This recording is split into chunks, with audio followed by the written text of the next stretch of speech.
Hi friends, welcome back to my channel. ನಾನು ನಂದಿನಿ ಶ್ರೀಕಾಂತ್. ಇದು ಶುಕ್ರವಾರದ ಲಾಗ್ ಆಗಿರುತ್ತೆ. ಇವತ್ತು ನಾನು ಬೆಳಗ್ಗೆ ಕಾಫಿ ಎಲ್ಲ ಮುಗಿಸಿ ತಿಂಡಿಗೆ ಏನು ಮಾಡೋದಪ್ಪ ಅಂತ ಯೋಚನೆ ಮಾಡ್ಕೊಂಡಿರ್ಬೇಕಾದ್ರೆ ರೊಟ್ಟಿ ಮಾಡೋಣ ಇವತ್ತು ಅಂತ ಅಂದ್ಕೊಂಡು ರೊಟ್ಟಿ ಮಾಡೋಕ್ಕೆಲ್ಲ ರೆಡಿ ಮಾಡ್ಕೊಳ್ತಾ ಇದ್ದೀನಿ. ಟೊಮೊಟೊ ಗೊಜ್ಜು ಮತ್ತು ರೊಟ್ಟಿ ಚಟ್ನಿ ಮಾಡೋಣ, ಕಾಯಿ ಚಟ್ನಿನ ಅಂತ ಅಂದ್ಬಿಟ್ಟು ಬೆಳಗ್ಗೆ ಮಾಡ್ತಾಯಿದ್ದೀನಿ. ಮೊದಲಿಗೆ ನಾನು ಒಂದು ಬಾಣಲೆನ ತೊಗೊಂಡಿದ್ದೀನಿ.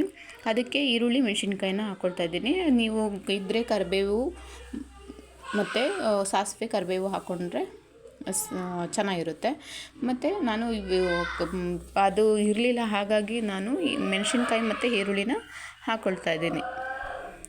ನೋಡ್ತಾ ಇರ್ಬೋದು ನೀವು. ನಾನು ಅದನ್ನು ನೀಟಾಗಿ ಫ್ರೈ ಮಾಡಿಕೊಂಡು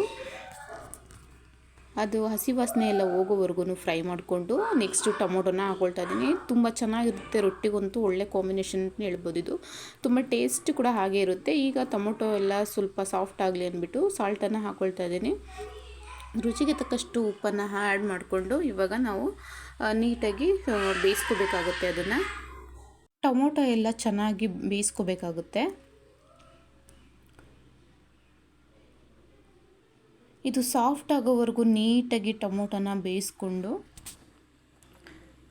ನೋಡ್ತಾ ಇರ್ಬೋದು ನೀವು. ಇವಾಗ ಸ್ವಲ್ಪ 3/4% ಆಗಿದೆ. ಇವಾಗ ಟೊಮೊಟೊ ಎಲ್ಲ ನೀಟಾಗಿ ಬೆಂದಿದೆ.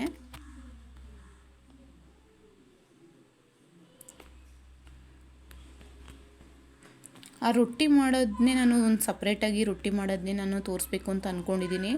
ಯಾಕೆ ಅಂತ ಅಂದರೆ ಇವತ್ತು ಮೆಮೊರಿ ಫುಲ್ಲಾಗಿ ನನಗೆ ಫುಲ್ಲು ವೀಡಿಯೋ ಮಾಡ್ಕೊಳ್ಳೋಕ್ಕೆ ಆಗಲಿಲ್ಲ. ಹಾಗಾಗಿ ನಾನು ಸ್ವಲ್ಪನೇ ವೀಡಿಯೋ ಮಾಡ್ಕೊಂಡಿರೋದನ್ನೇ ಹಾಕಿದ್ದೀನಿ, ಶೇರ್ ಮಾಡ್ಕೊಂಡಿದ್ದೀನಿ ನಾನು. ಮತ್ತು ನೆಕ್ಸ್ಟು ಎಲ್ಲ ಫುಲ್ ಅದೆಲ್ಲ ಕಂಪ್ಲೀಟಾಗಿ ಬೆಂದಾದಮೇಲೆ ಲಾಸ್ಟಿಗೆ ತೆಂಗಿನಕಾಯಿ ತುರಿನ ಹಾಕ್ಕೊಳ್ತಾ ಇದ್ದೀನಿ. ತೆಂಗಿನಕಾಯಿ ತುರಿ ಹಾಕ್ಕೊಳ್ಳೇಬೇಕು, ತುಂಬ ಚೆನ್ನಾಗಿರುತ್ತೆ, ಟೇಸ್ಟು ಸಖತ್ತಾಗಿ ಬರುತ್ತೆ ತೆಂಗಿನಕಾಯಿ ತುರಿ ಹಾಕೋದ್ರಿಂದ.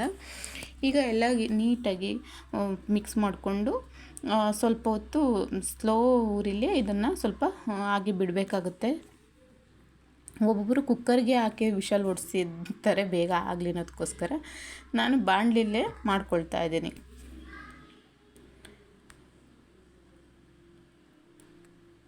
ಈಗ ಎಲ್ಲ ರೆಡಿ ಆಗಿದೆ. ಇವಾಗ ಈ ಒಂದು ಲಿಡ್ನ ಕ್ಲೋಸ್ ಮಾಡಿ ಈಗ ಸೈಡಿಗೆ ಎತ್ತಿಟ್ಕೊಂಡು ಒಂದು ತವ ಬಿಸಿ ಮಾಡೋಕ್ಕೆ ಅಂತ ಇಟ್ಕೊಳ್ಳೋಣ.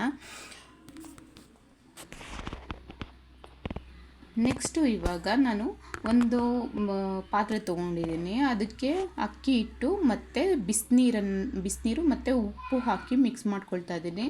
ಇಲ್ಲಿಗೆ ಈ ವಿಡಿಯೋ ಎಂಡ್ ಆಗಿದೆ. ಯಾಕೆಂದರೆ ನಾನು ವಿಡಿಯೋ ಕಂಟಿನ್ಯೂ ಆಗಿದೆ ಅಂತ ಅಂದ್ಕೊಂಡಿದ್ದೆ, ವಿಡಿಯೋ ಮಾಡೋಕ್ಕಾಗಿಲ್ಲ. ಯಾಕೆಂದರೆ ನಾನು ಆ ವಿಡಿಯೋ ಆಗಿದೆ ಅಂದ್ಕೊಂಡು ನಾನು ಸುಮ್ಮನೆ ನನ್ನ ಪಾಡಿಗೆ ನಾನು ಮಾಡ್ಕೊಂಡಿದ್ದೀನಿ, ಅದು ವಿಡಿಯೋನೇ ಆಗಿರಲಿಲ್ಲ. ಹಾಗಾಗಿ ನಾನು ಆ ವಿಡಿಯೋನ ಹಾಕೋಕ್ಕಾಗಿಲ್ಲ ರೊಟ್ಟಿ ಮಾಡೋದು. ನಾನು ನೆಕ್ಸ್ಟ್ ಟೈಮ್ ನಿನಗೆ ಆ ರೊಟ್ಟಿ ಮಾಡಿರೋದನ್ನ ಶೇರ್ ಮಾಡ್ಕೊಳ್ತೀನಿ. ಮತ್ತು ಇದು ಮಧ್ಯಾಹ್ನದ ಊಟದ್ದು. ನಾನು ಮೊಟ್ಟೆ ಸಾಂಬಾರು ಮತ್ತು ರೈಸನ್ನು ಮಾಡ್ಕೊಂಡಿದ್ದೀನಿ. ಸಾಂಬಾರಿಗೆ ನಾನು ಮೊದಲಿಗೆ ಈರುಳ್ಳಿ ಮತ್ತು ಎಣ್ಣೆ ಮತ್ತು ಈರುಳ್ಳಿನ ಹಾಕ್ಕೊಂಡು ಫ್ರೈ ಮಾಡ್ಕೊಳ್ತಾ ಇದ್ದೀನಿ.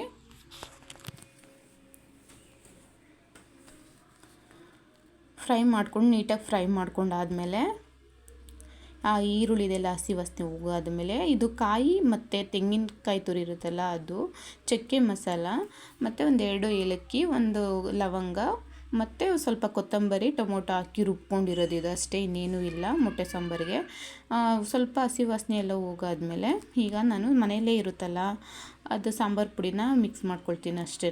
ಇವಾಗ ನೀರನ್ನು ಸೇರಿಸ್ಕೊಳ್ತಾ ಇದ್ದೀನಿ ಎಷ್ಟು ಬೇಕಷ್ಟು. ನಾನು ಚಪಾತಿಗೆ ಪೂರಿಗೆ ಅದಕ್ಕೆ ಅಂದ್ರೆ ಸ್ವಲ್ಪ ಗಟ್ಟಿಗೆ ಮಾಡ್ಕೊಳ್ತೀನಿ. ಇದು ರೈಸ್ಗೆ ಅದ್ರದಿಂದ ಸ್ವಲ್ಪ ತೆಳ್ಳಗೆ ಮಾಡ್ತೀನಿ ಸಾಂಬಾರು.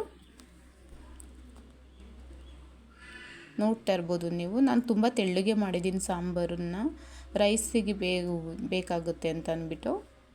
ಈಗ ಎಷ್ಟು ಬೇಕೋ ಅಷ್ಟು ಸಾಂಬಾರು ಪುಡಿನ ನಾನು ಖಾರಕ್ಕೆ ತಕ್ಕಂಗೆ ಹಾಕ್ಕೊಳ್ತಾ ಇದ್ದೀನಿ. ನಾನು 1.5 ಸ್ಪೂನಷ್ಟು ನಾನು ಸಾಂಬಾರು ಪುಡಿನ ಯೂಸ್ ಮಾಡಿದ್ದೀನಿ ಮೊಟ್ಟೆ ಸಾಂಬಾರಿಗೆ.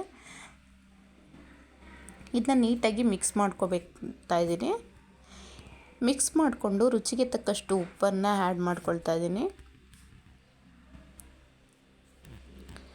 ಇದು ಸ್ವಲ್ಪ ಎಲ್ಲ ಮಿಕ್ಸ್ ಮಾಡ್ಕೊಂಡಾದಮೇಲೆ ಈಗ ನಾನು ಒಂದೊಂದೇ ಮೊಟ್ಟೆಗಳನ್ನ ಹಾಕ್ಕೊಳ್ತಾ ಇದ್ದೀನಿ. ತುಂಬ ಲೇಟಾಗಿತ್ತು, ಹಾಗಾಗಿ ನಾನು ಸ್ವಲ್ಪ ಬೇಗನೆ ಆಗಲಿ ಅನ್ನೋದಕ್ಕೋಸ್ಕರ ನಾನು ಮೊಟ್ಟೆಗಳನ್ನ ಈಗಲೇ ಆ್ಯಡ್ ಮಾಡ್ತಾಯಿದ್ದೀನಿ ಒಡೆದು.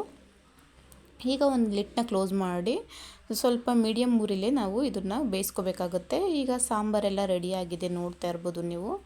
ತುಂಬ ಚೆನ್ನಾಗಾಗಿದೆ ಸಾಂಬಾರು. ನೀವು ಗಟ್ಟಿಗೆ ಬೇಕಾದರೆ ಗಟ್ಟಿಗೂ ಕೂಡ ಮಾಡ್ಕೋಬೋದು. ಯಾರೆಲ್ಲಿಗೆ ಈ ವಿಡಿಯೋ ಇಷ್ಟ ಆಗಿದೆ ಪ್ಲೀಸ್ ಒಂದು ಲೈಕ್ ಮಾಡಿ, ಶೇರ್ ಮಾಡಿ, ಕಮೆಂಟ್ ಮಾಡಿ. ನಿಮ್ಮ ಫ್ಯಾಮಿಲಿ ಫ್ರೆಂಡ್ಸಿಗೂ ಕೂಡ ಶೇರ್ ಮಾಡಿ. ಆದಷ್ಟು ನಾನು ವೀಡಿಯೋಗಳನ್ನ ಡೈಲಿ ಅಪ್ಲೋಡ್ ಮಾಡೋಕ್ಕೆ ಟ್ರೈ ಮಾಡ್ತೀನಿ. Thank you so much.